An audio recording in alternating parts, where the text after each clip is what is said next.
hello लोगोफोर आं गोदान आपडेट चेनेलाव नोंथांमोनखौ फिन बरायफिननाय थाबाय नैबे भिडिअनि गेजेरजों आं दिनै नोंसोरनो खोन्थागोन नोंसोरनो शेयार खालामगोन आङो गावनि मबाइलजोंनो माबोरै जोङो जेनेरेल टिकेट दानो जोङो सिलभार बायदिसिनाखौ जोङो सिलभार एसि बायदिसिना जोङो ट्रेन टिकेट दाननाया जोंना गुबुन एप्स दं बेनिफ्राय जोङो जेनेरेल टिकेट दाननाया जोंना गुबुन एप्स लोगोफोर आं नोंथांमोननो खोन्थागोन दिनै जेनेरेल टिकेटखौ जोङो माबोरै गावनि मबाइलजोंनो दानो जोङो स्टेसन सहैबाथाय जों लोगो लोगो दानना थांनो हागोन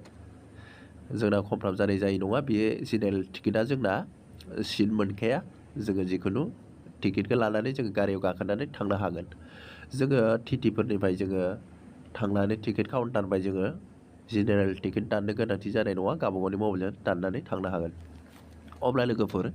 नैबेयाव थुबाय बिनिफ्राय जोङो नैयाव दङ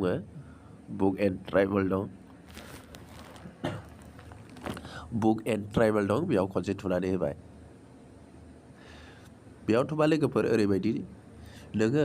स्टेसननि जेनेबा 20 किल'मिटार बिदि गोजाननिफ्राय नोङो दाननानै दोनहरनो हायो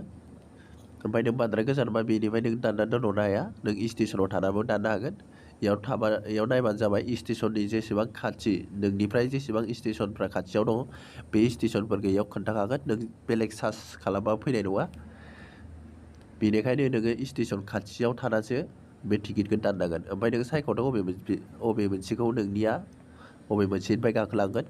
मोनसे मोननै मोनथाम मोनब्रै दंफैयो दा आं थानायनिफ्राय बेफोर स्टेसना खाथि लोगोफोर आं नोंथांमोननो खोन्थालांनि आरो मोनसेबाव ओमफ्राय नैबेयाव दं बुक एन्ड फ्रेड बेयाव लोगोफोर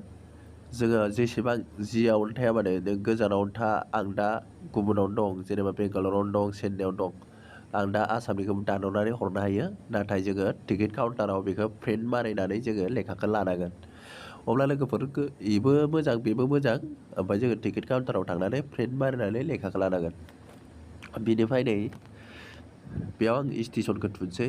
स्टेसनाव फैखायो ओमफ्राय बिनिफ्राय इयाव नों अबाव थागोन बेफोरखौ थुदो जिखुनु ओमफ्राय इयाव नेक्स्टआव थुदो ओमफ्राय इयाव दङ जिखुनु सेलेक्ट खालामबानो जाबाय ओमफ्राय साबेसे थागोन ओमफ्राय इयाव चिलड्रेन बेयाव नोङो गथ' मानसि दं नामा गैयाबा जिर'आव थुनानै हो दंबा थुदो साबेसे इयाव नाय इयाव साबेसे थांनो हायो बेयाव साब्रैनि दाननो हायो साब्रैनिल' अनलि ओमफ्राय इयाव टिकेट टाइप दङ नों बबे मोनसेखौ सेलेक्ट खालामो ओमफ्राय नैयाव दङ ट्रेन टाइप बे ट्रेन टाइपखौ नोङो खालामनो हायो माइल एक्सप्रेस सुपारफास्ट अबे मोनसेखौ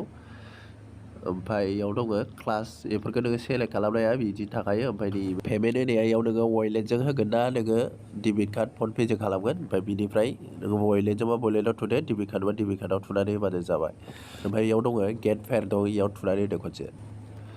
अब्ला बेफोरबायदि ओंखारगोन बेयाव लिरनाय दं गोजौआव फेयार 165 लागोन बारा दाम लाखिया जोंना जेनेरेलाव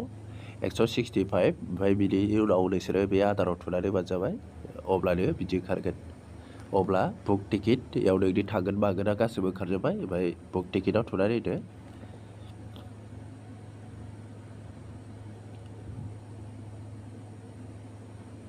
अब्ला बेफोरबायदि पेज खेवगोन इयाव नायबानो जाबाय अब्ला बेफोरबायदि ओंखारगोन बेयाव दङ PDF नों माजों सोगोन बेयाव नोङो PDF बा PDFआव थुदो ओमफ्राय इयाव बेंक पेमेन्टआव थुदो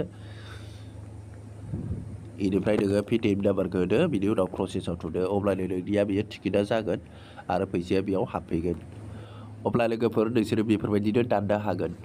नोंसोरो एप्सखौ नांगौबा नोंसोर डिसक्रिपसनाव हाबनानै डाउनलड खालामनानै लाबानो जाबाय थेंक इउ लोगोफोर अब्ला एसेसो भिडिअआ गोदानबा साबस्क्राइब खालामनानै होदो आरो लाइक मोनसे हरदो बुजियाखैबा कमेन्ट हरबानो जाबाय